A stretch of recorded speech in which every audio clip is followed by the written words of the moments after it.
전국에 계신 학생 여러분 반갑습니다. 강진모 선생님입니다. 자, 여러분들과 함께 개념적 사고 수학2를 지금부터 시작합니다. 자, 그런데 현재 우리가 수학2를 시작하게 되면 첫 번째 단어는 이제 함수극한 미분 적분이 되겠죠. 하지만 사실은 이제 그거보다 더 중요한 내용이 있어서 우리가 특강을 먼저 시작한다라는 점을 밝혀드립니다. 현재 우리가 공부하는 이 과정 중에서 우리 보통 학생들이 이제 수투를 처음 들어갔을 때 특히 이제 고2 때 배울 때는 그렇게 어렵지 않지만 고3 때 올라가게 되면 한없이 어렵다. 킬러 문제, 준킬러 어디서 나올까? 라고 하면 거의 다 모든 문제가 수학2가 되겠죠. 자, 이 수학2에서 가장 중요한 게 뭐냐면 이 함수예요. 근데 이 함수를 어떻게 다룰 거냐? 이게 상당히 중요해집니다. 다시 말하면 기본적으로 함수라는 건 가장 중요한 포인트가 뭘까? 그러면 우린 보통 두 가지예요. 식정리를 할 거냐? 그래프를 그릴 거냐? 그러면 가장 중요한 게 얘가 식정리를 할 거야? 아니면 또는 그래프를 그릴 거야? 그러니까 이 부분을 우리가 확실하게 잡고 넘어갈 필요가 있다는 거예요. 그러니까 대다수 이제 고2 때는 연산 중심이기 때문에 식정리 위주 공부하는 거고 그 다음에 고3 때는 전체 모든 문제 대다수는 그래프로 구성이 됩니다. 자, 그렇다면 현재 우리가 가장 중심적으로 봐야 될 게 뭐니? 하면은 바로 주인공이에요. 이 주인공은 뭐지? 라고 하면은 바로 함수가 되는 겁니다. 함수에 대한 설정에 따라서 이거를 식정리할 건지 그래프를 할 건지 결정나는 거고 그 과정에서 소재가 되는 것이 바로 우리가 알고 있는 함수의 극한. 함수의 극한 그리고 미분, 적분이 형성이 되는 겁니다. 그러니까 우리가 쉽게 말하면 여기가 주인공, 얘는 하나의 조연이에요. 근데 우리는 주인공은 등한시한 채 조연에만 너무 이끌려 다니는 경우가 있다. 이렇게 생각하시면 돼요. 그래서 선생님이 강조하는 것은 기본적으로 이 함수가 메인이다. 자, 요리로 따지면 얘가 바로 메인 주재료예요. 메인 주재료. 그리고 얘는 하나의 양념의 역할을 하고 있다. 얘는 양념이야. 얘는 하나의 양념의 역할을 하는 거고 결국 앞에서 말하고자 하는 이 함수가 바로 메인 주제, 우리가 알고 있는 현재 주재료다라고 생각을 하시면 되겠어요.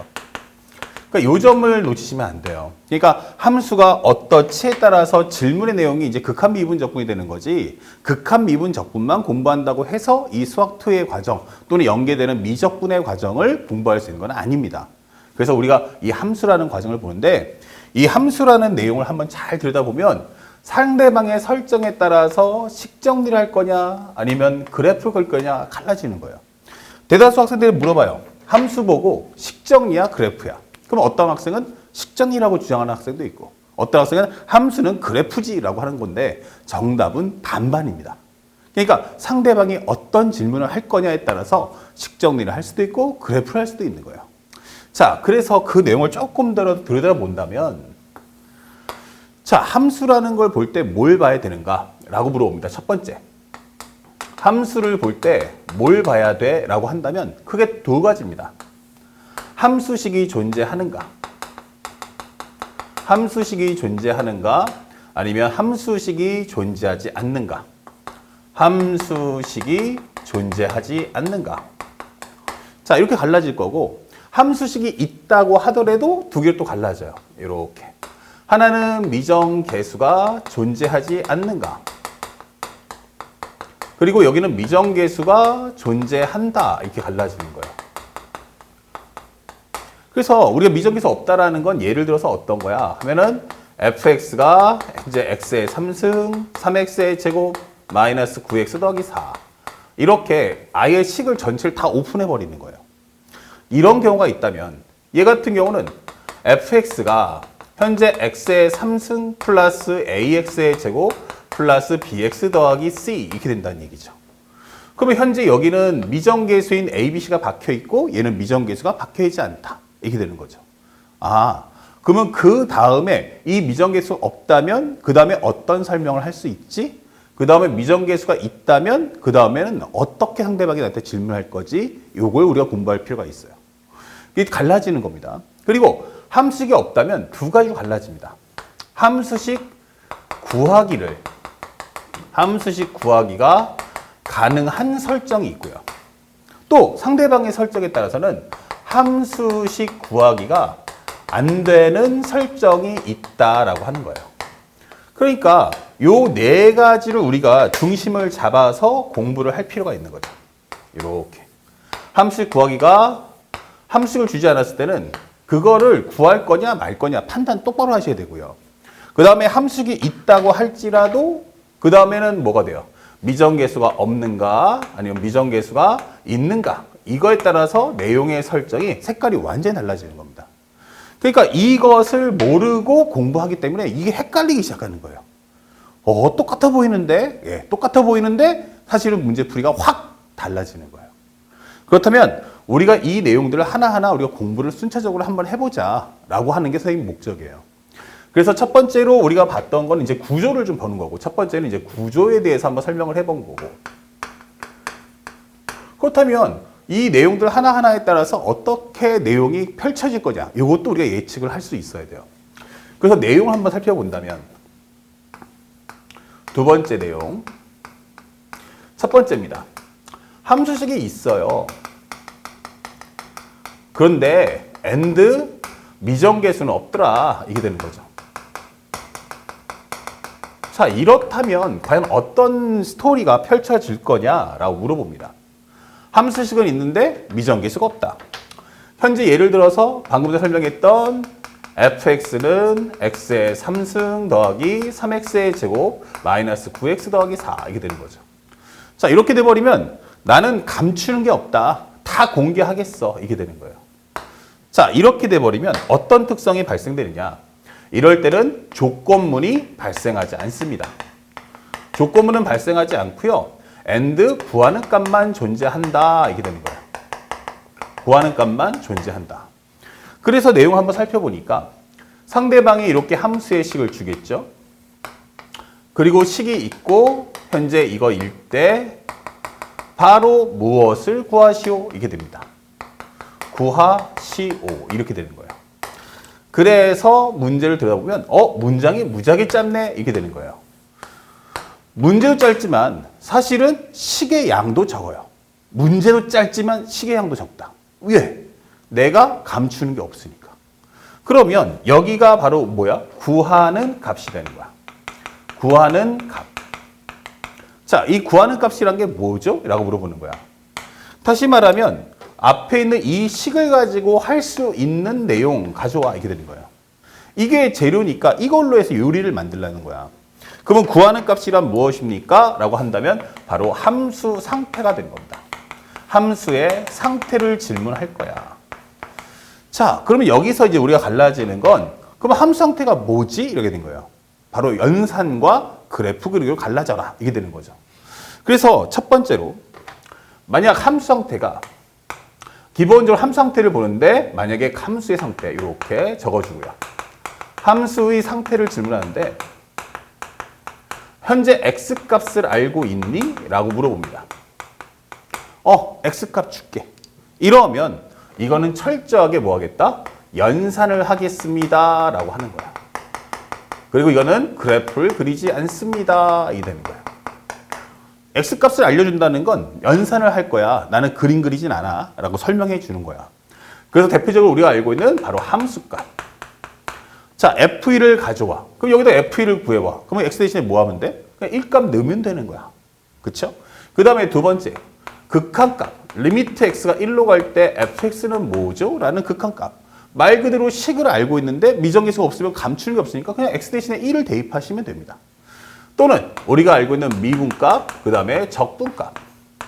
이렇게 값을 물어보는 모든 옵션은 전부 다 그래프를 그릴 필요가 없다, 이렇게 되는 거예요. 왜냐하면 이거는 고정된 상태이기 때문에 우리가 그래프를 통해서 어떤 상태 파악을 따로 할 필요가 없다는 얘기예요. 그래서 x값을 아는 모든 경우는 전부 다 뭐 해라?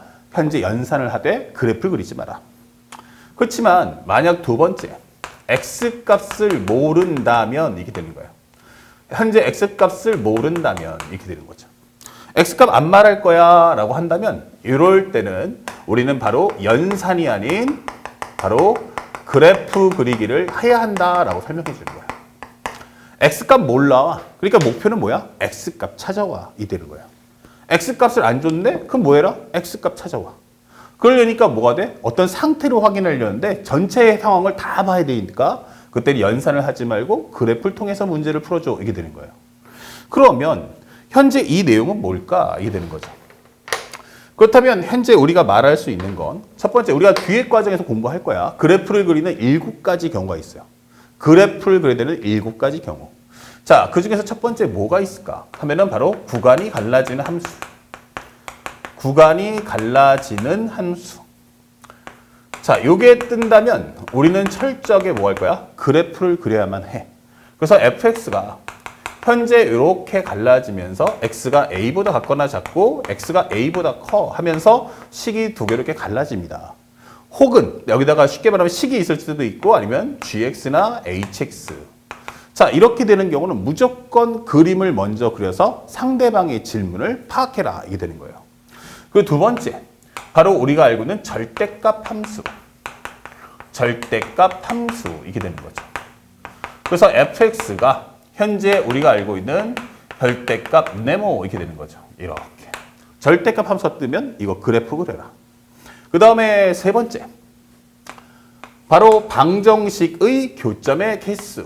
방정식이 나오는데 이건 수학원에도 그 지수 로그 함수에서도 나올 거야. 그래서 선생님이 지수 법칙, 로그 법칙 할 때 마지막 수책에 문제 나오지만 방정식에서 말하는 뭐다?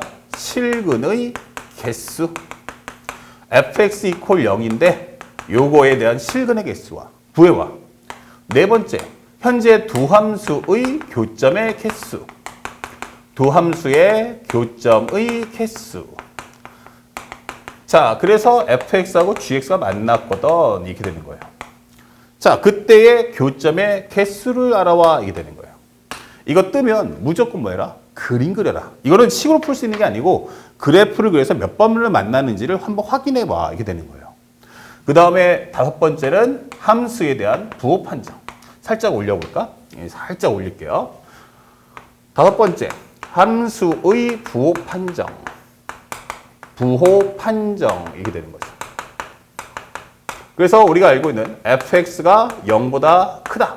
또는 fx가 0보다 같거나 작다. 이거는 뭐 하나의 예예요. 또는 f'x가 0보다 크다. f'x가 0보다 작다. 이런 언급들. 그래서 부호 판정, 특히 0이라는 것은 양수와 음수의 경계선. 그래서 이렇게 부호를 따지는 경우가 나오면 이거 철저하게 그래프를 그리세요라고 하는 거고. 그러면 이거를 내포하는 과정의 내용이 바로 뭐야? 바로 함수에 대한 fx에 대해서 증가해라. 감소해라. 극대값 가져와. 극소값 가져와. 이런 언급들이 뜨면 이건 무조건 뭐해라? 그림을 그려라 라고 하는 상대방의 메시지예요. 그러니까 단순하게 연산을 풀 수 있는 게 아니고 그림을 그려야만 상대방의 말을 이해할 수 있다라고 설명하는 과정입니다. 그리고 여섯 번째는 바로 요것의 연장선, 바로 두 함수의 대소 비교가 되는 거예요. 그래서 fx가 gx보다 크다면 또는 fx가 gx보다 같거나 크다면 이렇게 되는 거죠. 그래서 부등식이 나오는 모든 옵션, 함수에 있는데 부등식이 떴어 라고 한다면 이때는 무조건 뭐해라? 그래프를 그리셔야 돼요. 제일 중요한 거 따라붙어요. 꼭 주셔야 할 거.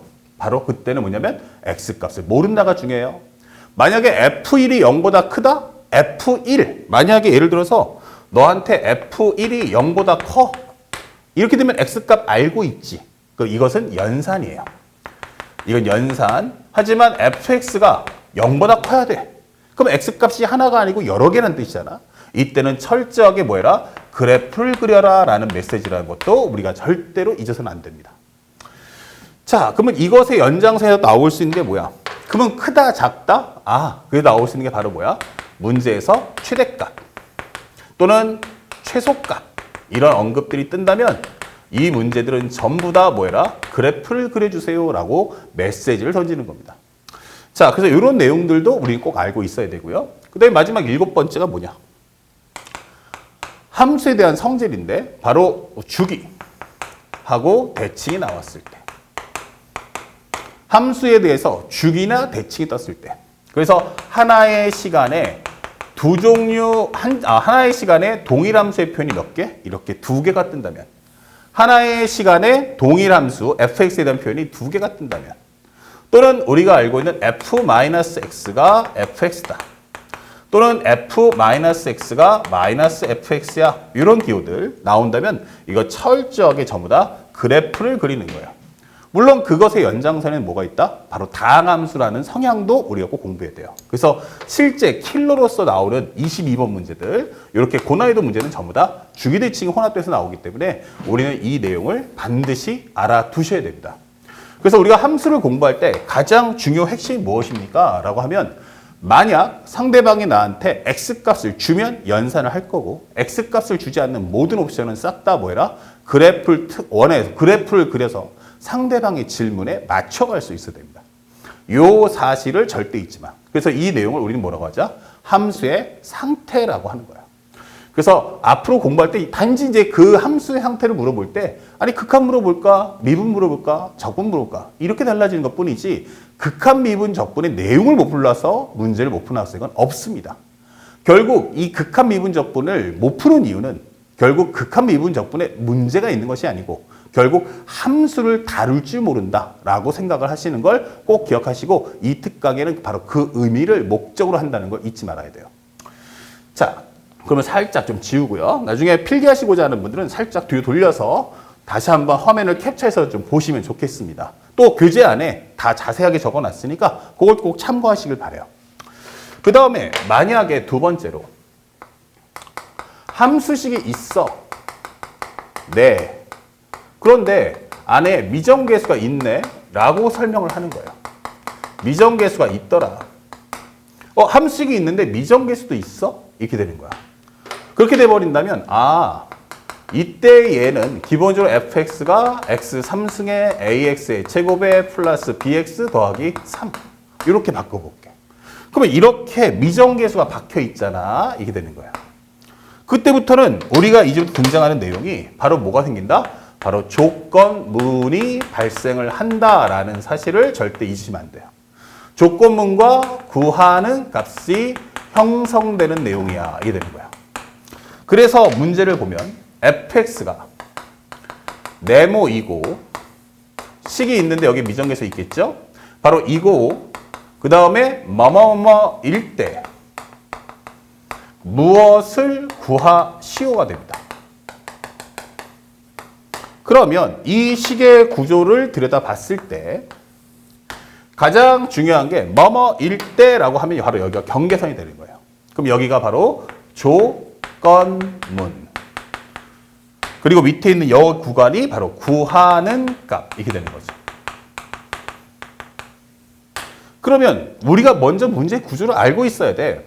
그러면 구하는 값은 뭐가 오지? 이렇게 되는 거예요. 구하는 값은 철저하게 바로 미정계수를 질문한다. 그러니까 상대방이 이렇게 했다는 건 결국 미정계수인 A, B를 구하겠구나. 그래서 결국 미정계수를 구하고자 하는데 목적을 둘 거야. 이게 되는 거예요. 그렇다면 가장 중요한 이 조건문은 뭘까? 이거를 이용해서 풀어야 되잖아. 근데 A, B가 어디 박혀 있어? 하면은 fx의 식 안에 들어있다는 거야. 그러니까 fx를 통해 가지고 이제 미정계수를 구하겠다. 이런 뜻이겠죠. 그러면 조건문에서는 뭐가 나온다? 방금 전에 설명했던 바로 함수의 상태가 공개가 된다라는 점을 절대로 잊으시면 안 됩니다. 그래서 상대방이 나한테 함수의 상태를 공개하겠구나. 그 함수 상태를 통해서 나는 조건문을 통해서 바로 구하는 값, 바로 미정계수를 끌어내는데 목적을 두고 있다라는 점을 꼭 기억하시기 바라요. 현재 이 내용은 기본적인 우리가 알고 있는 쉬운 2, 3, 4점짜리 문제에서 가장 두각을 나타내는 내용이니까 일단 문제의 구조를 볼 때 무조건 첫 번째 줄을 잘 들여다보시기 바랍니다. 이 첫 번째 줄 안에서 결국 이 앞으로의 식의 전개가 어떻게 펼쳐질 건지 확실하게 보여준다는 걸 꼭 기억하면서 다음 영상에선 이걸 통한 예문을 한번 직접 보도록 하겠습니다.